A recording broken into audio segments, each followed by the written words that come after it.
If you're seeing me for the very first time, my name is Adeon Joyita, popularly known as Elindala, and welcome to my YouTube channel. And we'll be having the second episode of Real Life Lessons with Oyin today. Today's episode will be a little bit spicy because it's my 3rd-year wedding anniversary today, and I'll be sharing with you some of the things I've had to learn in marriage, unlearn and relearn, and compromises I've had to make, things I wasn't used to before I got married that I'm now used to, and all of that. So it's going to be quite a lengthy ride, but then I'm sure you're going to enjoy yourself on this ride. So come along with me.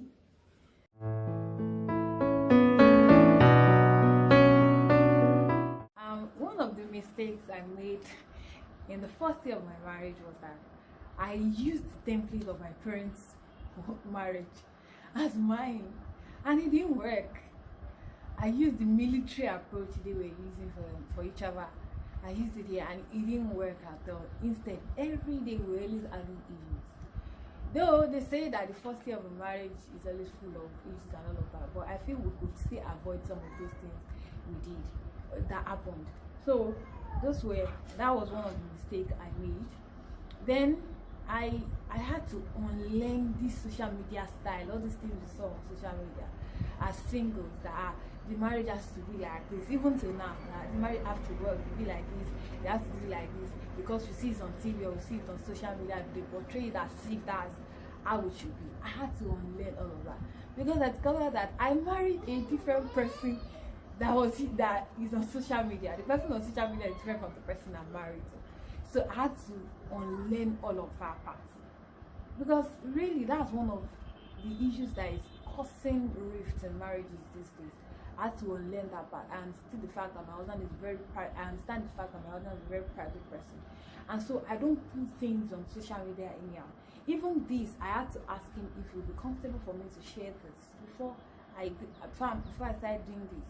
And so I feel that is how it's supposed to be. It's that communication works in different ways. Communication works in different ways.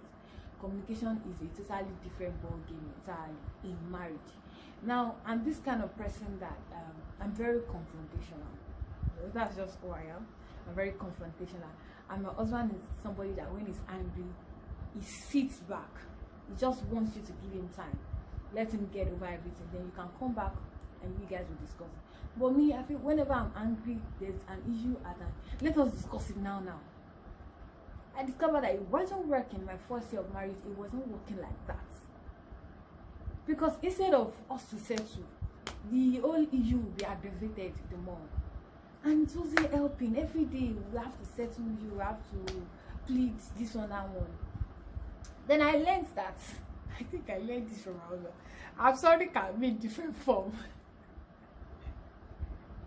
Now, my husband will not always say I'm sorry, but then he can go out and bring gifts, and that is his own style of saying I'm sorry, by getting you gifts, because he knows I love gifts. You just bring it home, and he feels that everything will just sort out like that. Well, it has been. I had to learn it that way, that I'm sorry can be in different ways. That's the form of communication. So another thing I've also learned is temperament. Like I said earlier, I know that when he's angry, he tends to hold back. And so I just give him that space, at least for some hours. Then we'll come back and talk about it. So another thing is his love language. I know that he always wants, like, show concern, give him help if he needs help in one way. That's the love language, and I try to do that. It's not something I'm used to. I'm used to being the independent person, but then I have to be doing all of that because I know this is my marriage and I have to make it work. Sorry, I have to. Another thing is, now my husband is this kind of person that is not social, and if at all he has to go for a ceremony, the highest thing or the only thing he will take in that ceremony or party is water. But the foodie in me that I'm a foodie, I love food. How can I go to party and not eat? When I discovered that this person, he will not stay long before I left party. My brother's wedding, he saw me eating outside and he was angry. Okay, I started eating from home. And the food I will eat from home is not rice, like yam, bread. You know, this kind of food that will be making you take water, that you know be hungry, you don't be taking water. I devised that. That's one of the things I learned, that okay, you can actually make compromises. You can actually make compromise. There's actually nothing bad in making compromises. So I had to learn it, that okay, at least just to please this person, because he does so many things just to please me too. So I had to learn all of that. Then I had to trust my intuition. I think that's the one thing we undermine most as human. Trust your intuition, that if something is not right, I say that is not, quickly drift from it. Don't stay too long, because if you stay too long, things might go out of hand. So I trust my intuition. If I want to do something and something is not clicking well, immediately, and it has been working for me. That's one of the things I've learned in marriage.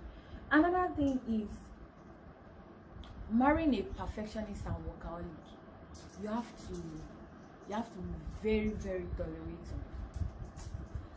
I'm not a perfectionist. I'm just like an average person. I feel at least if I'm able to achieve this, if I'm able to get to average, that's the mentality I do have. But I discovered that no, this life self, it doesn't warrant you settle for average. And so I have to leave my comfort zone to achieve that. I have to leave my comfort zone to achieve that. Then marrying a workaholic, I discovered that it will not always be available. And so I devised the means. If at all I feel like going out, I came to a compromise that if at all I have to go out, I'll plan with my son and give him the bill. So let him pay the bill, since he will not go with us. And that's a compromise, because I know he will not go. He's not the going out kind of person. You can work from Monday till night. Another thing is, do what you feel is right for you, not what people say is right.